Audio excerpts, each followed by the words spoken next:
Sometimes the most powerful person in the room is the one no one's paying attention to, the student who doesn't raise their hand, the one who walks the halls quietly, the one whose name no one remembers, but whose choice in a single moment can upend everything. And that's exactly what happened at a small-town high school, where a girl named Maya Williams, someone whose voice was rarely heard in class, made a decision in a split second that didn't just protect someone else, it revealed a truth about the entire school.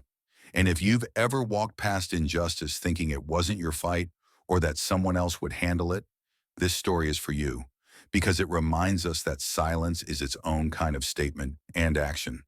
Especially unexpected action from those who've been underestimated can shift entire cultures.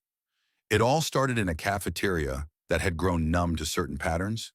Students like Brittany Moore, a new transfer student, and one of the only black girls in a predominantly white school, had been enduring stares, whispered slurs, and outright disrespect from a group of popular boys for weeks. And while most teachers overlooked it and students turned their heads, Brittany endured it alone. Until one day something happened that went just far enough to force a reaction. Brittany was shoved hard in the middle of the cafeteria by a varsity football player named Wes. And while the lunchroom grew momentarily still, no one moved, no one stood. No one said a word until Maya stood up from her seat and began walking toward the scene. And here's where it gets real, because Maya wasn't known for being bold. She wasn't outspoken or loud or even particularly social. She was the type of student teachers described as nice, quiet, reserved, the kind of girl who blends into the background. But that day, something in her changed, and it wasn't dramatic. There was no screaming or viral comeback. It was a steady, deliberate decision to speak truth when no one else would. And as she stood between Brittany and the group of smirking boys, she said, "I saw everything, and I'm going to make sure the cameras saw it too." And in that moment, the room held its breath. Because what she said wasn't just a bluff, it was a signal.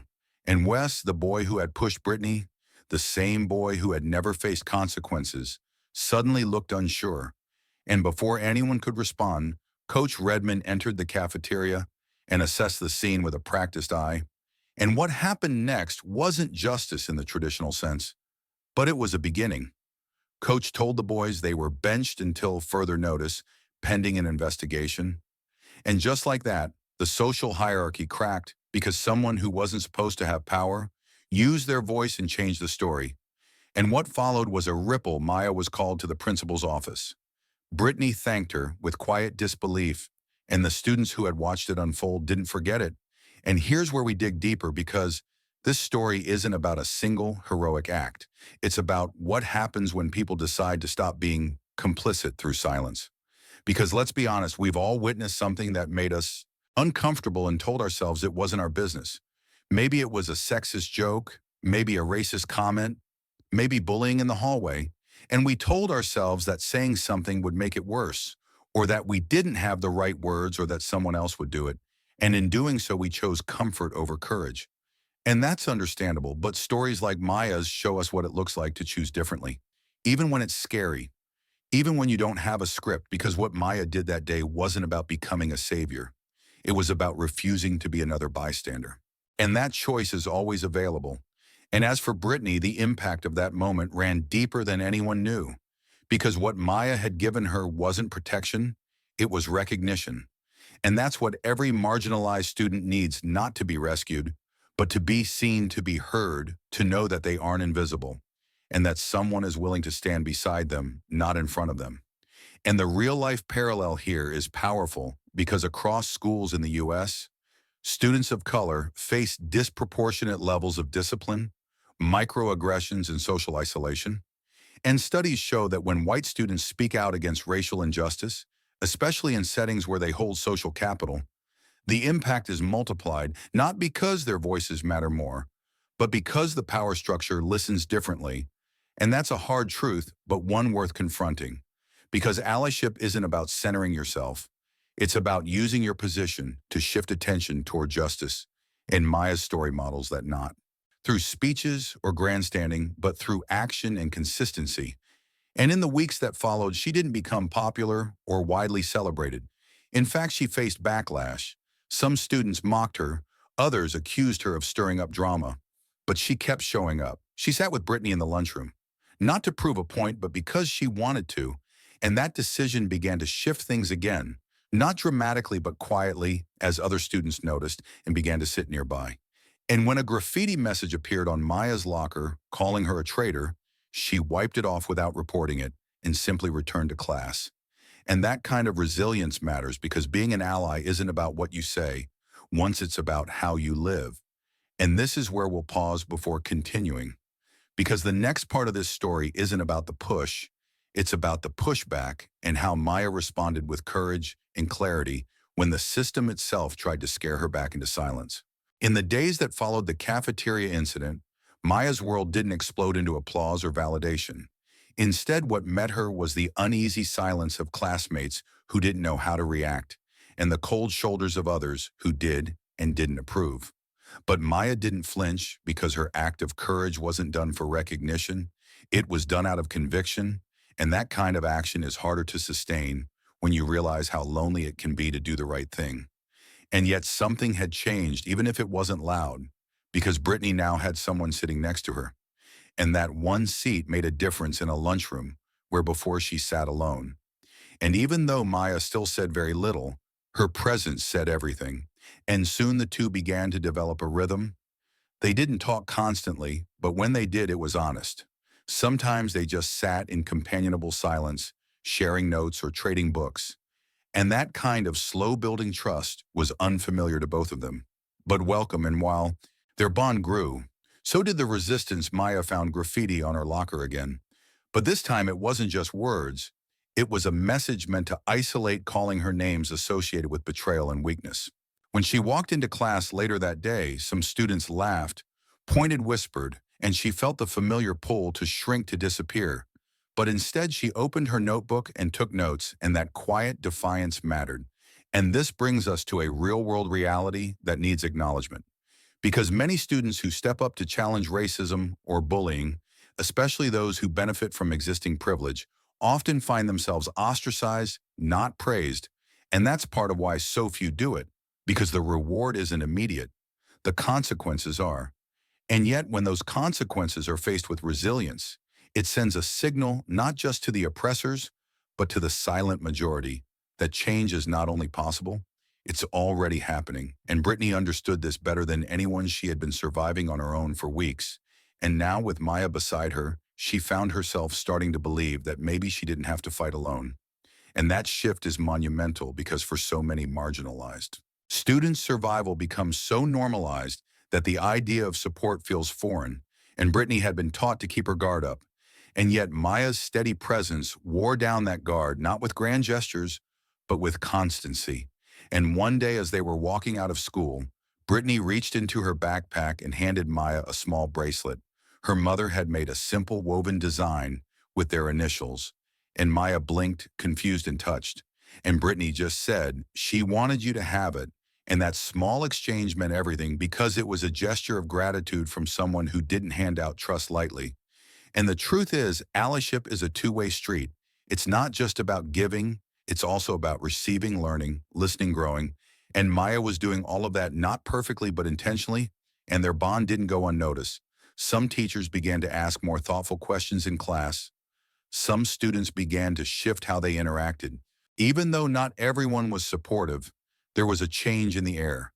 And then came the backlash, not from students this time, but from parents who caught wind of the confrontation in the cafeteria and began pressuring the school board, asking why their sons were being punished, asking why a white girl was siding with a black student, and demanding answers. And that's when Maya was called back to the principal's office, this time with district representatives present, and asked to recount everything again. And she did, calmly, factually, and without flinching. And the principal told her that while she wasn't in trouble, the situation had become complicated, and Maya left the office with a new kind of weight. The realization that doing what's right doesn't always come with institutional support. But when she returned to class later that day, she found a note on her desk in neat handwriting that read, "Thank you for not backing down." And it was unsigned, but the message was clear. Someone else had been. Watching someone else had felt the impact. That's what happens when one person steps up. It creates space for others to find their voice too. And that's exactly what began to happen one by one. More students started to subtly align themselves with Maya and Brittany, not loudly but deliberately sitting with them in class, offering shared glances of support, reposting Maya's words online when someone tried to mock her. And what started as one act of resistance became a slow movement of shifting awareness. And this mirrors something we've seen in schools and communities across the country. When one student refuses to be complicit, others begin to feel braver too. There's the story of Sarah, a high school junior in Ohio, who, after witnessing a classmate being mocked for wearing a hijab, wrote an open letter to her school that went viral, now leading to a district-wide training on cultural sensitivity.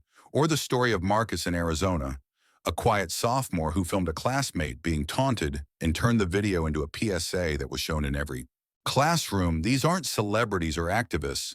They're students who realized that silence wasn't neutrality, it was permission. And Maya was now living that truth, and Brittany too began to grow, not just in confidence but in joy. Her laughter returned, her posture relaxed, and she began tutoring other students in math, something she loved but had hidden. And Maya encouraged her to join the school's poetry club, where she began to write pieces that told her story, pieces that made others uncomfortable and inspired. And it was there at that club that Maya was invited to speak at a student assembly. And at first she declined, insisting she wasn't a speaker, that she didn't have anything to say. But Brittany told her the truth. Sometimes the ones who don't want the mic are the ones we need to hear. Maya thought about it all night and then agreed. And that decision marked the next step in her evolution, not from bystander to ally, but from witness to leader. And that's where we'll continue next as Maya prepares to speak truth to an audience that still doesn't know what to make of her, while discovering her voice not just for others, but for herself. The day of the assembly arrived with a sense of uncertainty, not just for Maya, but for the entire school, because no one really knew what she was going to say, and no one expected the quiet girl who had once disappeared into corners to take the stage and share her voice with the entire student body.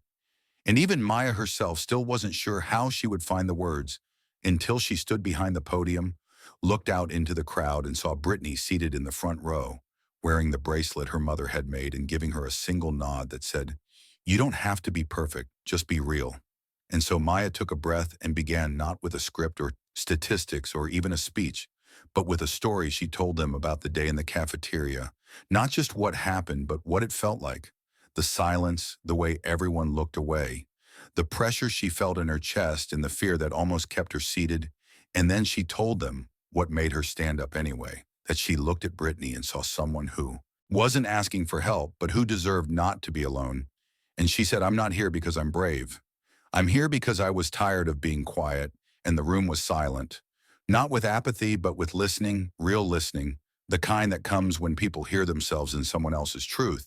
And Maya went on to explain how she hadn't intended to become anything, but how sometimes life doesn't wait for your comfort. It calls for your courage. And she acknowledged that her standing up didn't fix everything that Brittany still faced, stares, that graffiti still appeared, that fear didn't vanish. But she also told them that since that day she had received messages from students she didn't know thanking her, from teachers who had started calling out bias more openly, from kids who said they finally felt seen. And she closed by saying, "I'm not asking you to be loud, I'm asking you to be honest. And that if you see something wrong, your silence speaks too." When she stepped back from the podium, the applause didn't erupt, it built. It started with Brittany, then a few students, then more. And it wasn't performative, it was real. And after the assembly, Maya didn't bask in praise. She walked quietly back to class and sat down. But the air felt different, and over the next week, things began to shift subtly, but unmistakably. A teacher who had previously stayed silent during locker room jokes now shut them down immediately. A student who had once laughed at Brittany's hair asked where she got her braids done. Two freshmen joined the poetry club and shared pieces about feeling invisible. And every one of these things mattered, because change doesn't come in one big wave. It comes in ripples, and Maya's honesty had sent out a ripple.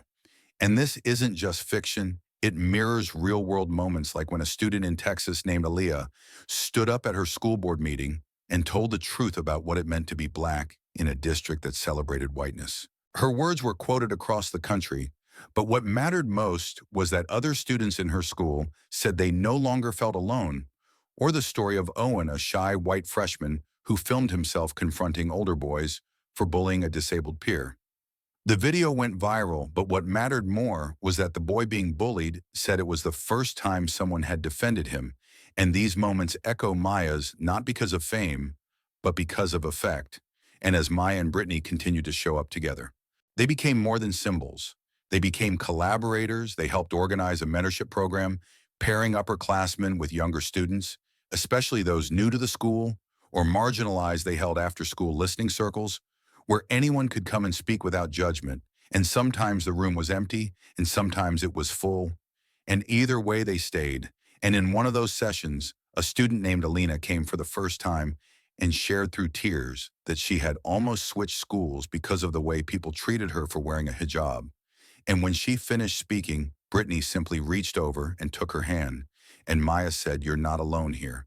And that moment mattered not because it fixed Alina's pain, but because it named it. And when pain is named, it can be carried together. And through all of this, Maya still wrestled with fear, with exhaustion, with the weight of being seen in ways she never asked for. And one night after a long day of classes and meetings, she sat in her room and said out loud, "I didn't want to be the voice, I just wanted things to be fair." And then she paused and said, "But maybe fairness needs a voice." And she smiled, not because it was easy, but because it was worth it. And that's where we'll continue next as Maya and Brittany confront a new crisis that threatens the progress they've made and forces them to ask what it really means to keep showing up when the system still hasn't caught up with their courage. Change rarely arrives in a straight line. It winds and bends and sometimes doubles back. And just when Maya and Brittany thought they had carved out a safer space for themselves and for others, something happened that reminded everyone how fragile progress really is. It started with a rumor that Logan, one of the original football players involved in the cafeteria incident, had shoved another student, a boy named Mateo, in the hallway. And while the facts were still unclear, what spread fastest was the assumption that it was racially motivated, and the student body immediately fractured again. Some demanded Logan's suspension. Others called it fake news, a witch hunt. And suddenly all the tension that had been buried under quiet reform began to resurface louder and more dangerous. And Maya found herself once again at the center, not because she was involved, but because everyone now looked to her as a voice. And that kind of pressure is complicated because while Maya had chosen to speak out before now, she was being asked to speak on behalf of others to fix what the system had broken again. And that's not how real leadership works. Real leadership means knowing when to listen and when to act, when to admit you don't have all the answers. So Maya went to Mateo first and asked him what had happened, and he told her quietly that Logan had cornered him, called him slurs, and shoved him into the lockers. But he didn't want to speak up because he knew how the system worked, how his words would be questioned, and Maya didn't push him. Instead, she told him the same thing she once told Brittany. "You don't owe anyone your pain, but you don't have to carry it alone." And the next day, Mateo showed up to the listening circle and shared his story. And it changed the conversation because now it wasn't a rumor. It was a truth spoken in the presence of witnesses, and Maya and Brittany sat beside him. Not as leaders, but as allies. And that image, three students of different backgrounds sharing a space of honesty, became the catalyst for something deeper. The administration was forced to respond, not just with words, but with new policies. They held accountability forums, invited external facilitators, and created a peer response council led by students. And though none of these changes undid what had happened, they represented something rare in most schools' acknowledgement. And while some people scoffed, said it was just performative, Maya knew better because she saw the way new students stopped sitting alone, the way staff started interrupting microaggressions in real time, the way hallway conversations shifted from blame to belonging. And all of that began with a single moment of courage from someone who never planned to be brave. And this is the lesson we so often forget, that change doesn't begin with those who want power. It begins with those who can't stay silent. And the truth is, Maya's story is not about heroism, it's about humanity. The kind that shows up quietly, holds space for others, and refuses to let injustice go unchecked. And what she and Brittany built wasn't a movement or a trend. It was a culture of care. And that kind of culture doesn't need headlines to matter. It lives in every student who looks out for the quiet one, in every teacher who pauses before dismissing a complaint, in every parent who chooses to listen instead of defend. And this reflects a broader truth we see everywhere from grassroots activism to trauma-informed education, that meaningful change begins with relational trust and sustained empathy. Not slogans, not savior complexes, but slow, intentional presence. And months later, as Maya stood at graduation stage, about to cross that threshold, she looked around and noticed how much had changed. There were more students of color on student council, more inclusive posters on the walls, more adults who said, "I believe you," instead of, "Are you sure?" And as she received her diploma, she didn't think of awards or applause. She thought of Brittany's bracelet still on her wrist, and of Mateo's voice steady as he shared his truth, and of every small choice to show up when it would have been easier to disappear. In that moment, Maya understood what her voice had become. Not an echo, not a performance, but a place where others found the courage to speak. And after the ceremony, she found Brittany in the crowd. They hugged and didn't need to say anything, because both of them knew this was just the beginning. And this is what I want you to take from their story, that you don't need a platform to lead. You don't need perfect words to make a difference. You just need to decide that silence is no longer an option and courage isn't always loud. Sometimes it's the girl who never raised her hand, standing up and saying, "I saw what happened and I won't let it go." And that decision changes more than a moment. It changes lives, it changes systems, and maybe most importantly, it changes the person who makes it. Because once you choose to see, you can't go back to looking away. And that is how we begin again and again.